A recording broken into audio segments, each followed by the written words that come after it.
Well, hey guys, how you hello. doing? Well, let's see if I can piss some people off today. I'm pretty sure you can push It's not my somebody's buttons. intention, Just but saying. it's not my intention, but I'm pretty sure it's going to happen. But I'm pretty sure he's going to. I'm pretty sure it's going to happen.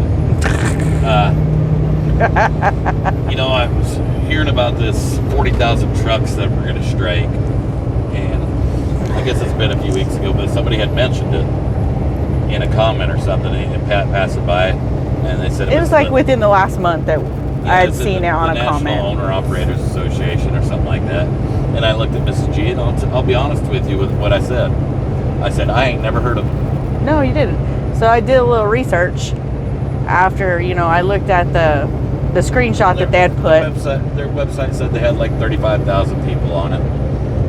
And so we just let it go at that. But I told Mrs. G, I ain't never heard of them. Yeah, it's the first time that we've heard of it. And that was the only comment that I seen on it until, what was it, yesterday, matter of fact, wasn't it, that we heard another comment, or day before yesterday? I think it's day before yesterday. Day before yesterday. We seen another comment saying, hey, we're shutting down. So Yeah. that was 2 comments we've heard in my 32 years about the National Owner Operators Association. And I figure, with the membership, and this is on their website, membership of 35,000, and their Facebook page is what, 45,000, honey? I don't remember. It was Something like that. a substantial amount of people. I figured with that many people, if I've only heard it by 2 people in 2 comments, something just ain't adding up. Okay, well, like I said, with the first comment, I just kind of did some research. My newsfeed should have been, with 35,000 people, it should have been nothing but about this strike. I shouldn't have been able to see anything else but November this strike. 1st. But I didn't see nothing on this strike. So I thought to myself, and I told Mrs. G, I said, it don't sound like anybody knows about it. nobody knows about it. And that's just the problem that we have. Everybody wants to do these strikes, and you don't hear about it until 2-3 days ahead of time. Or the day of or after. Or the day of, or the day after. And you think, well, nobody got a hold of me, nobody told me nothing about it. And why isn't anybody doing anything about it? Why isn't it getting out there? And I'm going to tell you why it's not getting out there. Number one, your membership ain't putting out emails and ain't letting people know, and the admins of the organizations ain't putting it out there and letting people know. Okay, that's number one. That's one of the reasons. Number 2 reason is, I don't know how many different organizations there are. The TNOOA, ABCDEFG, CDLFU, you name it. The thing is, SBTU. the thing is, they're all doing it as individual groups or associations. That's kind of what I'm getting at here. I'm going on a rant. You don't. Oh, sorry, I jumped the gun. They're doing it as individual associations, and instead of doing it as a collective, and it being across the board on everybody's news feed, on every social media platform. Did I just steal your thunder, sweetheart? No, you didn't, because you didn't let me finish. The problem we have is all these organizations, nobody wants to get involved unless they're head chief of whatever cause they're going after. Well, I'm not going to work with this guy because I don't like him. I'm not going to work with him unless we're doing it my way. I'm not going to work with this person because we had trouble with each other in the past. Instead of putting their differences aside for the greater good of the industry or of the country. I mean, we got the same thing with OIDA. I mean, if they're not heading it up, they don't want no part of it. That's what we keep. It's like we're beating that same dead horse over and over again. You've got to bring the unity before you can get the results that you want. And what really kind of got me fired up a little bit was my boy Mother Trucker, Alex Maya. Great guy. I don't know if this person that put this comment, I'm going to just tell you what the comment was because I seen it on his video. Mm-hmm. As a matter of fact, I'm an admin on a page, and I seen Mrs. G seen the comment on our one of our groups saying, well, what did he say? He said, let Alex Maya have it or something like that. I called him out on it. And then he put out a video. I said, what do you mean he called him out? So Mr. G went and looked up his video, and he did do a video. And he did. In his video, he's basically saying this guy called him a sellout because he didn't see his email. And that's just the thing. That's what I was talking about earlier. You got 35,000 members, according to your website page. You got another 45,000 people, according to your Facebook page. And you got one person, maybe two people, that sent him an email. The guy's got 500,000 people on his YouTube. I know I've got 139,000 on mine. And I know how bad my email gets. I could just imagine. But the thing is, it wasn't even that person that said that, slinging mud, calling Alex a sellout was the email he seen. It was someone else's email with the same subject matter. He got a couple emails. Yeah. And somebody else called him a sellout. It wasn't the same person. You're exactly right. But the thing of it is you're saying you called him out and the other person's saying he's a sellout.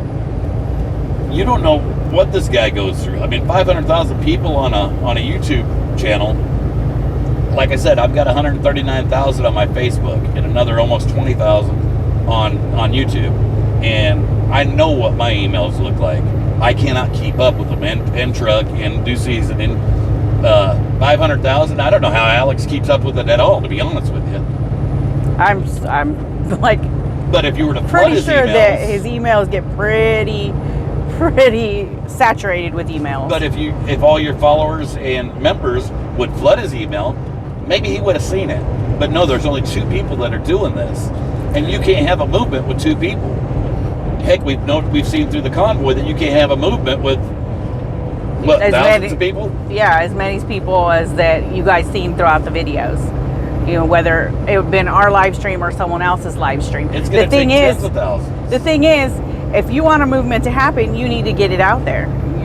If you have a group, your members need to get it out there and get on board. And it needs to be shouted from the rooftops. And personally, I'm not shutting down and striking and shutting my truck down until all these heads of these groups come together and put their differences aside and actually have numbers that will show up, that will be there.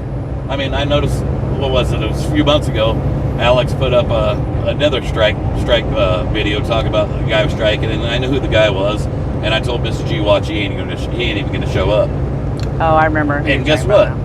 He started this movement, but he didn't show up to it. 3 drivers showed up, so he decided not to go. What was it? 3-4 years ago, we did the same thing over what you call it? Oh, I can't think of that thing in California, HB, whatever the number was. Darn it, I had it on the tip of my tongue. But anyways, we did it 3 years ago, and 6 drivers showed up. We said we were going to be there. We were there. We were there. 6 drivers showed up. But then when the actual law got passed, it was brand new to everybody. It was brand new to everybody, and 70,000 drivers were pissed. Everyone has to come together on the same page. Nobody wants to get involved until it involves them personally. Until it's at their doorstep, at their feet. That's those 70,000 drivers in California. I don't know. Just kind of my 2 cents. I don't think you should be calling out some social media presence guy or anybody else because they didn't put your message across when you weren't good enough to put your message across to yourself. them. I mean, I don't mean nothing personal by it, but it is what it is. You got to put the work out, and you got to be all these groups need to be willing to put their differences aside and come together. Like I said, instead of doing it as individual associations, come together as a whole. Alex he's a very humble guy, and he was being very humble about reading the email on there and saying he was a sellout. And to be honest with you, it pissed me off. It made me mad because I know what he went through as far as his emails go. During the convoy, there's no way I could even keep up with the emails, and I can barely keep up with them now. I can only imagine what he's going through. But then you're going to call him a sellout. Why? Because he didn't see your email in time. Well, the thing to do is send another email. Send another email. Get all your followers and members that you're supposed to have, that you say you have. The people that are in your association. And actually reach out to some of these other trucking advocacy groups. Send those emails out. And try to get them on board with you, and maybe get some of these talking heads of these advocacy groups to put their differences aside and let them know, it's not about you and it's not about me, it's about all of us. And maybe we can come together. I don't know. Too simple of a concept, I guess. I tried it. It didn't work for me. So let me know how it works for you. Love you guys. Love you guys. Bye.